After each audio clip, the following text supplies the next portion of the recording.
welcome to another episode of Chats with Charnie. Today I'll be discussing how I got my jobs abroad, how I got my jobs in Ireland as well as in the United States, and how I'm currently looking for work and the responses that I'm getting from recruiters at the moment. So I hope this helps you. I know that a lot of us are looking for work right now due to the pandemic and the effects and consequences thereof. But I sincerely pray that God will make a way for you and that you will be successful soon. Amen. So first things first is you want to make sure that you have an updated resume.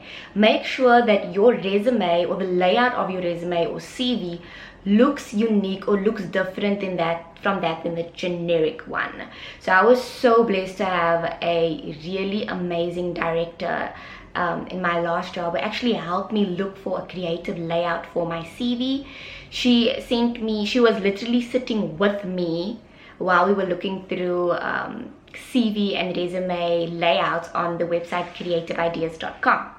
I had to pay $12 for the layout, but it was completely worth it because now my CV stands out from somebody's who's just like the way they taught us at university, which is just like a layout. So it's your personal information and then your qualifications, then your work history, and then your references. So I would recommend check the website. I will put it in the description box below so that you can check what is available. I know that it might be pricey, especially for South Africans, but it is worth it. So if you can afford it, please do. Otherwise, ask your friends and family, ask your colleagues if they do have a layout for your resume that you could use.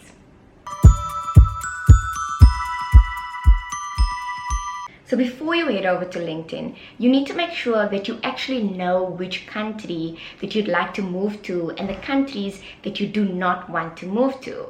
For example, I knew that I loved Europe and that I always wanted to travel there, to live there.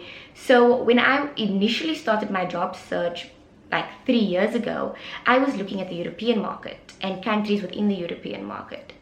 One of my reasons was the fact that it is so cheap and so easy to travel within the Eurozone that I couldn't pass that opportunity up.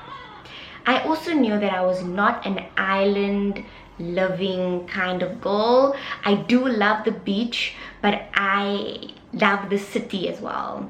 I love villages, I love the city, towns, trams, trains. I like that lifestyle. So I knew that any opportunity that came my way that related to any island, I wasn't going to be interested in. Now, the reasons for you choosing the country that you'd like to move to could be various. It could be because of your friends and family that's there. It could be because of a fiance, a boyfriend, a husband. It could be because this is a place you've always wanted to live in, or this is a place where you can enhance your skills, enhance your career. I mean, it could be a financial services hub. It could be a hub where tourism is really doing well. Therefore, you would like to go there so that you could pursue your career. As I said, this is solely your decision to make, and I am sure that you'll make a good decision. Keep your options open though.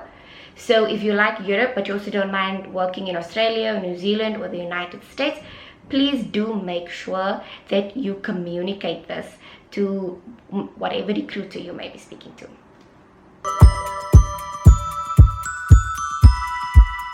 Now for LinkedIn. Make sure that your LinkedIn profile is updated. Make sure that you have a picture on your LinkedIn profile, that you have a description of each of your previous work experiences, your duties that you've performed, as well as the description box that says a bit more about yourself. Next thing is you want to make sure that the option that says available for work, that you've ticked that you've completed it, and that recruiters can see that you are looking for opportunities or you're open for opportunities. Please take note that LinkedIn within their software has made it so that nobody from your particular company that you're working for or the organization you're working for has access to this view of your profile. So for example, if you work for Company X's recruiters or HR will not be able to see that you're looking for work.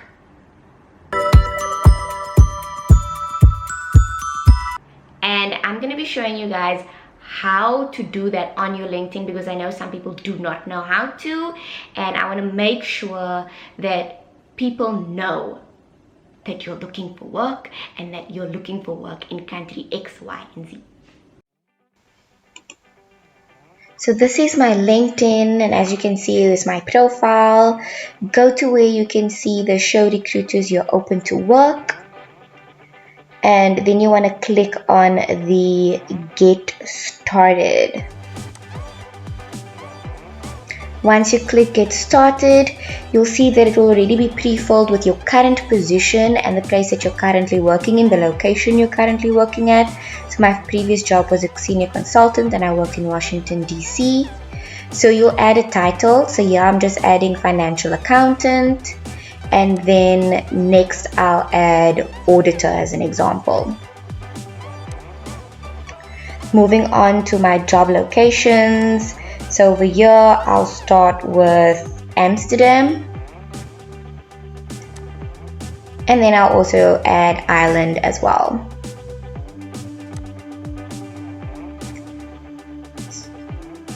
And then Luxembourg for fun too. So then for my start date, if you can start immediately, then tick that option. If you're currently in an employment already, then click flexible and casually browsing. So what's your job type? I'm looking for a full-time position, but if you're interested in remote, contract, part-time, an internship or temporary, please click your preference. Next, you get to choose who gets to see it. So if you want everyone on LinkedIn to go see it, then please click the first one. If you only want recruiters to see it, then click the second option. Once you've gone through everything, your job title, your location, your start date, your job type, and who you'd like to see that you're available for work, click add to profile. So now it is updated. So what LinkedIn will do is they'll now send you job alerts for the positions that you are looking for in the countries that you have selected. And bam, you're done.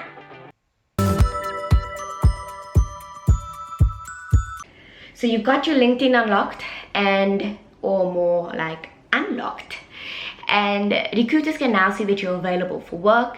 Next thing is looking for those recruiters. So one of the things that I actually do is, if I know the company or country rather that I would like to work in, I do a little Google search and I check which companies within that country generally provides either work permits, which is Europe, or visas, the United States, to foreign nationals. I then check which of those companies are within my area of expertise or where I previously have work experience in and where I can help or become employed. Once I do this, I then search these companies on LinkedIn. Once I've searched them, I click follow. When you click follow, you'll be able to see everyone else also that's also employed at this company. This is a great way to look for recruiters at that particular company. Now, if you don't know any companies and you haven't for some reason searched which companies provide work permits, search recruiters in Amsterdam on your LinkedIn search. Search recruiters in the United States. Search recruiters for Ireland. Search, search, search, search, search, search, search. You want to make sure that you don't stop yourself or hinder yourself from getting a job opportunity just because you didn't go a little bit extra or didn't go the extra mile in terms of looking. Once you have a recruiter's contact information, so this is either their LinkedIn or their email, send them a message. So send them an inbox on LinkedIn, or if you have their email address, send them an email. In this email, you want to detail to them who you are, your qualifications, a very brief description of your work experience, the fact that you either need a work permit or a work visa, and when's your earliest availability to start your position. Then you're going to inquire from them, do they have any opportunities that would fit your profile? Because you would like to have a call with them either an actual call, a Zoom call, a Microsoft Teams call, and ask them for their availability. Put yourself out there. Do not be afraid to contact people. This is your career. This is not just your career. This is your life. This is where you're going to live. This is where you're going to meet new people. This is where you're going to experience new things. So put effort into it and be confident about it as well. Another great way of hearing about potential job opportunities is through word of mouth. People are a great resource. So sometimes you might find that it's your recruiters that actually give you information about another company that is outside their organization or outside their client base, who they might help sometimes, and that they would have better opportunities for you than what they might have, which is amazing. People like that are truly gems, and I cherish them and value them. Other people like your colleagues that are busy moving out of the country or moving out of the company, who have knowledge of recruiters or job opportunities abroad. People who have already made that transition. People like me. People like your friend who's just moved to Australia. People like your former colleague who moved to the United States and you don't know how they got there. Or somebody who moved to Ireland and you don't know how they got there. How did they get that job opportunity? Ask them, ask them, ask them. Do not be afraid to ask. Another thing you have to remember is that a lot of these firms that provide work visas and work permits provide referral fees to the employees when they bring on a new applicant. So there's incentive for these people to bring you on, which means that they want to. So make use of that. If I could get money from saying that my friend can come and work with the company and she's successful, then I'm going to want to do that.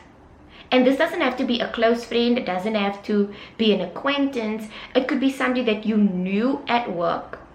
You guys never really spoke, but you see on their LinkedIn profile, on their social media, that they're living their best life and that they're out in Europe, or they're out in the States, the island, or they're even in Asia teaching Chinese. Sorry, not teaching Chinese. Why would they? Teaching English in Asia, or they're in New Zealand or Australia. Ask them, what did they do? How did they get there? Who did they speak to? Can you have a call with them so that you can discuss this? Because you'd like to know a bit more information. Use your resources, use your network, and ask all the questions that you need to ask. If you like this video, please like and subscribe, and stay tuned for more Chats with Charnie.